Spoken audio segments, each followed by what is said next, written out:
घर घर two tails में आपका स्वागत है। आज की कहानी है जो ननद और भाभी का रिश्ता परिवार में एकता और प्रेम का प्रतीक है। नीतू और शीनू दो बहनें थीं। बचपन से ही उन दोनों की कम बनती थी। उन दोनों बहनों में 36 का आंकड़ा था। अंदर से शीनू के चीखने की आवाज आई। तेरी हिम्मत कैसे हुई मेरा बैग खोलने की? पहली बात तो मैं तुझसे बड़ी हूँ, इसलिए तमीज में बात कर। और मैंने तेरे बैग से रिक्शे के लिए सिर्फ 12 रुपए निकाले थे, क्योंकि मेरे पास खुले नहीं थे। उनकी माँ विमला बोली, शीनू, नीतू तेरी बड़ी बहन है, कुछ तो तमीज रख। माँ, आपको तो आदत है हमेशा इसका फेवर लेने की, और ज्यादा बड़ी नहीं है ये, केवल 1 साल ही तो बड़ी है। ये कहकर शीनू अपने कमरे में चली गई। माँ, तुम भी किसे समझा रही हो? इसकी समझ में नहीं आने वाला। पता नहीं इसे कब अक्ल आएगी। शुक्र करो अभी तुम्हारी भाभी नहीं है, वरना ये तो उसका जीना मुश्किल कर देती। माँ, मुझे भी डर लगता है। अगर ससुराल में मुझे भी शीनू के जैसी ननद मिल गई तो क्या होगा?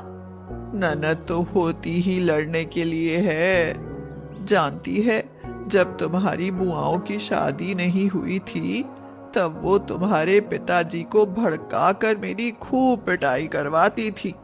नीतू जब अपनी माँ के मुंह से अपनी बुआओं का अत्याचार सुनती थी तो उसकी रूह कांप उठती थी। कुछ समय बाद नीतू का रिश्ता विवेक के साथ पक्का हो गया।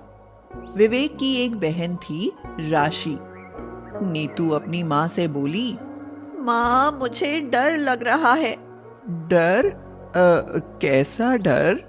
माँ, विवेक की बहन भी शीनू जैसी हुई तो? हुई भी तो कौन सा उम्र भर तेरे साथ रहेगी? अरे शादी होकर वो तो ससुराल चली ही जाएगी ना। माँ, मुझे तो ऐसा लगता है कि वो मेरी सास बनकर रहेगी, क्योंकि सासू माँ तो है नहीं, घर में उसी की चलती होगी। ससुर जी तो बिल्कुल शांत बैठे थे, जैसे कुछ जानते ही ना हो। पहले से ही मत डर, जो होगा देखा जाएगा। नीतू के दिमाग में दिन रात यही चलता रहता कि कहीं उसकी ननद भी उसकी बहन जैसी ना हो। बाकी रही सही कसर शीनू पूरी कर देती और कहती रहती, पूरी हीरोइन है तेरी ननद, तुझे तो वह गवार समझती होगी। मान मत मान, मुझे तो ऐसा लगता है तुझे पसंद भी इसीलिए किया होगा कि तू गवार सी जो दिखती है, कम से कम उससे दबकर तो रहेगी। शीनू, बस कर, बहुत हो गया। तेरी ननद नहीं है तो इसका मतलब ये नहीं कि तू मेरी ननद को कुछ भी कहेगी। समय गुजरता गया और वह समय भी आ गया जब नीतू विवेक के घर दुल्हन बनकर पहुंच गई। ससुराल पहुंचने से पहले नीतू ने देखा कि विवेक की आंखों में आंसू थे। उसने पूछा, अरे, आपकी आंखों में आंसू?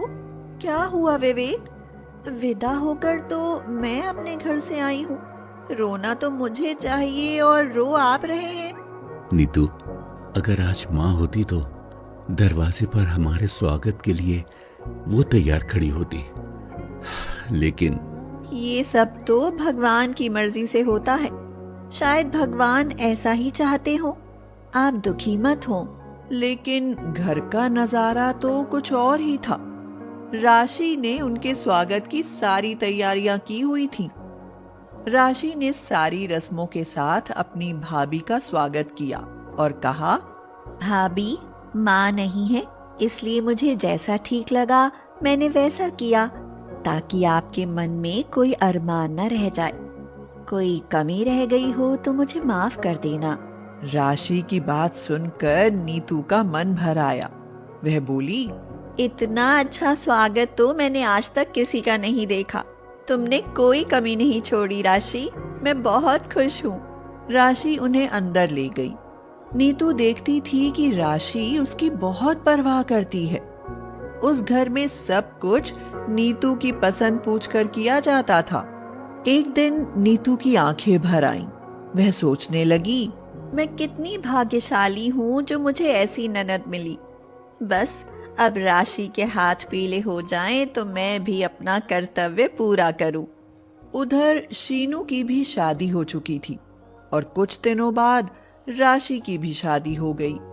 राशि के जाने के बाद नीतू को एहसास हुआ कि उसने अपनी ननद को ही नहीं बल्कि उसके रूप में बहुत सारे रिश्तों को भी खो दिया है। 2 साल बाद विवेक, आज राशि आ रही है। जानते हो वह माँ बनने वाली है, इसीलिए मुझे बच्चे की शॉपिंग कराने ले चलो। अरे वो माँ बनने वाली है, अभी बनी नहीं है, इसलिए सही समय आने दो। मैं तुम्हारी शॉपिंग भी करा दूंगा। और तुम्हारी बहन भी तो प्रेग्नेंट है, सुना है कि उसको जुड़वा बच्चे हैं, कुछ उसका भी ध्यान है? हाँ, दोनों का 7वां महीना है। बस दोनों सही सलामत अपने बच्चों को जन्म दे दे, भगवान से मेरी यही प्रार्थना है। और हमारा बच्चा? शायद अभी हमारी किस्मत में बच्चा नहीं है, इसलिए हुआ नहीं। होगा तो मिल ही जाएगा। शाम को राशि आ गई और नीतू के गले लग गई और बोली, भाभी देख रही हो, फूल कर फुटबॉल हो गई हूँ मैं। अरे हाँ राशि, तुम तो सचमुच फूल कर बलून हो गई हो। लगता है ऋषभ बहुत ख्याल रखते हैं तुम्हारा। अरे भाभी, ये सब इस बेबी की करामात है। खैर छोड़ो, बहुत हुआ हंसी मजाक, अब सीरियस बात करते हैं। भाभी, 3 साल होने को हैं, आपने अभी तक कंसीव नहीं किया। अब और इंतजार नहीं होता मुझसे। मैं चाहती हूँ कि जब मैं इस घर में आऊँ तो कोई बुआ बुआ कहकर मुझसे लिपट जाए। अब कोई बहाना नहीं, हम कल आपके चेकअप के लिए चल रहे हैं। बस इस बार मेरे यहाँ आने का यही मकसद है। अगले दिन राशि, विवेक और नीतू डॉक्टर के पास पहुंच गए। सारी जांच होने के बाद पता चला कि वह कभी मां नहीं बन पाएगी। नीतू ये सुनकर रोने लगी। प्लीज नीतू, रोना बंद करो, हम बच्चा अडॉप्ट कर लेंगे। नहीं, मुझे अपना बच्चा चाहिए। मुझे सिर्फ अपना बच्चा चाहिए विवेक। ये कहकर नीतू फूट फूट कर रोने लगी। राशि और विवेक ने उसे बहुत समझाया, लेकिन वह नहीं समझ पाई और डिप्रेशन में चली गई, जिससे उसकी तबीयत बहुत खराब रहने लगी। 2 महीने में नीतू ने बिस्तर पकड़ लिया। यहाँ तक नौबत आ गई कि उसे हॉस्पिटल में एडमिट करना पड़ा। उसी समय शीनू और राशि की डिलीवरी का समय भी हो चुका था। जिस हॉस्पिटल में नीतू थी, उसी हॉस्पिटल में शीनू ने 2 जुड़वा बेटों और राशि ने भी एक बेटे को जन्म दिया। विवेक शीनू के पास जाकर बोला, शीनू, भगवान ने तुम्हें 2 बेटे दिए हैं, क्या तुम अपना एक बच्चा नीतू को दे सकती हो? अगर वो इसी तरह डिप्रेशन में रही तो वो मर जाएगी। नहीं जीजू, भला मैं अपना बच्चा किसी और को कैसे दे सकती हूँ? नहीं नहीं, ये मुझसे नहीं होगा। नीतू ने ये सब पर्दे के पीछे से सुन लिया और खुद के आंसू रोक नहीं पाई और अपने बेड पर जाकर रोने लगी।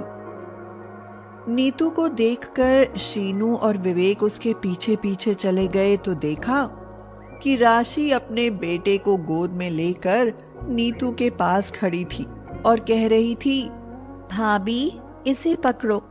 मैं नहीं, आज से आप ही इसकी माँ हो। मैं तो इसे जरा भी नहीं संभाल पाऊंगी। आज से ये मेरी नहीं, आपकी जिम्मेदारी है। नीतू राशि का हाथ पकड़कर बोली, राशि, तुम कैसी माँ हो जो अपने बच्चे को किसी और को सौंप रही हो? तुम्हारा तो एक ही बेटा है और एक ये मेरी बहन है जो ये कहते ही नीतू का गला भर आया और वह रोने लगी। ये सुनकर शीनू शर्मिंदा हुई। उसने अपने एक बेटे को नीतू को देते हुए कहा, मुझे माफ कर दे नीतू। तुम दोनों ननद भाभी के प्यार को देखकर मेरी आंखें खुल गईं। आज से मेरा एक बेटा तुम्हारा हुआ। तभी शोर शराबा सुनकर डॉक्टर आ गए और बोले, हटिए हटिए हटिए यहाँ से, ये कैसी भीड़ लगा रखी है आपने? नीतू जी, आपको एक गुड न्यूज देनी है। दरअसल आपकी रिपोर्ट किसी और नीतू के साथ बदल गई थी। आपकी रिपोर्ट तो बहुत अच्छी आई है, आप प्रेग्नेंट हैं। ये सुनकर सब खुशी के मारे उछल पड़े। नीतू ने शीनू का बेटा उसे सौंप दिया। राशि ने पूछा, भाभी अब तो आप खुश हो ना? जब बहन से भी प्यारी ननद मिलेगी तो खुश क्यों नहीं होंगी? तुम दोनों का प्यार देखकर आज मुझे भी लगता है कि मैंने अपनी बहन के साथ बहुत खूबसूरत पल खोए हैं। वाकई नीतू, तेरी ननद सचमुच तेरी बहन से भी प्यारी है। अगर कहानी आपको पसंद आए तो वीडियो को लाइक करें और चैनल को सब्सक्राइब करें।